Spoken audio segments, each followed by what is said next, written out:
I found out my roommate and friends have been mocking me behind my back for months in a secret group chat, but I'm pretending I don't know so I can quietly cut them all off and ghost them when I leave town.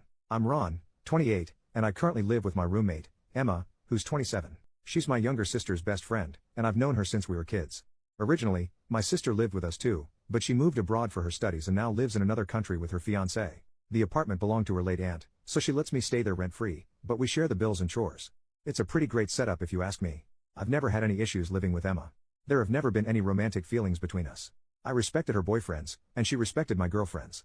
I see her as part of my family, almost like a sister. Well, 2 months ago while she was taking a shower I saw a notification on her phone with my name on it and I looked at it and it said, "I found the perfect girl for Ron's prank." I got curious and opened her phone since I know her passcode. There I saw how basically all our mutual friends, except a few I had from my army days and my childhood best friend who lives in another city, were all members of a group chat that started a month ago, and there they were all sharing memes and gifs, mocking me about my appearance, and basically I became equivalent of ugly to them. I couldn't understand why they were so mean, since I genuinely thought we had a good relationship and friendship. As I was scrolling all the way back, I found out that everything started after my roommate told one of her friends that she's so turned on that she's thinking of screwing the old and fat hobo who's sleeping on our rooftop sometimes. Her friend replied that I'm single too and she could F me. And my roommate answered that she's not that desperate yet, and they both share laughing emojis and stuff.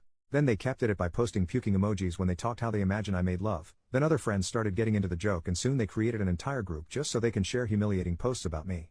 They even started using "I'd rather screw the hobo" as an aside joke, which I heard them say a few times but didn't know what it meant until now.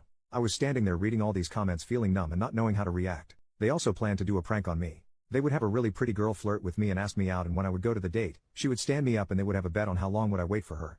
Obviously, since I knew their plans, I rejected the girls' advances, to which I imagine all of them were surprised. Now, I'm not insecure about my appearance.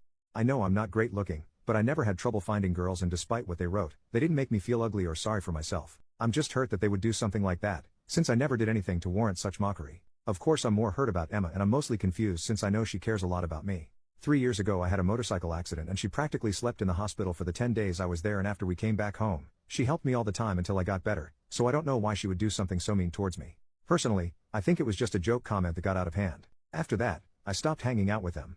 I started using work as an excuse, but I limited my interactions with all of them, including Emma. If I knew they'd be at home, I'd stay longer at work or go for a walk until they left, or I'd go out with my other friends. If they suggest a night out, I'd say I was tired from work or sick and wouldn't go. I've cried a few times. I stayed home thinking about the whole situation. Emma asked me the other day if everything is alright, and I told her I had some pressure at work, since I'm aiming for a promotion. That's not a lie actually. Our company is opening a new branch in another city and I was originally asked to relocate there, but I declined since I would be all alone and had to start my social circle from zero. But after that, I talked with my boss and I agreed to relocate once the facilities are ready, which is January 2025 according to schedule. I haven't told anyone about this yet. The reason for this post is that about a week ago I once again looked at her phone to see if they keep the group chat. There I saw that they kept making fun of me, but some of them pointed out that I stopped interacting with them and wondered if I was alright or something happened to me. One even asked if there's a chance I know about them making fun of me, but they all dismissed that, saying they haven't said anything, and they even dared to say that even if I knew, it's all harmless anyways. Emma told them about my promotion and it convinced them that I'm just stressed about work, and then they continued mocking me with memes, this time about my job. I don't even know their motives at this point. I don't get it at all. I realize that there's no going back anymore, but I also realize that in the last 2 months, I haven't had any fun, so my plan now is to keep pretending I don't know anything, but start hanging out with them again, because since I won't see them anymore after 5 months I can at least have some fun. I used to like going out with them, so for the next few months, I can pretend they're still my friends. We actually do plan to go out all together to see a movie and then for some drinks. When time comes and I'm ready to leave, I'll leave without informing anyone, including Emma. Once I'm out and away I'll block them all besides Emma, since I care about her and want her to know that despite anything, I'm there for her, and if anyone tries to contact me or pretend they care about me leaving, I'll simply send Emma the screenshots of their chat, and I hope this will shut them up. Anyway, thanks if anyone read this. Edit. Wow, I didn't expect all the support and love. Thank you. I realize that it's a situation that most people wouldn't want to be in, so treasure your real friends. I want to clarify some things. As I mentioned in my post, I do have friends outside the group. I have my army brothers that we meet twice a month and message a lot, who I know have my back as I have theirs, and my best friend who lives in another city that will be very close to me after I leave. It's basically an hour driving. We talk daily and I think he'll be excited once he finds out I'm going to be so close to him. The people in the group chat are mostly our mutual friends since university or past jobs. Not all of them talk bad about me, but they're all members there, so I guess it's the same in a way.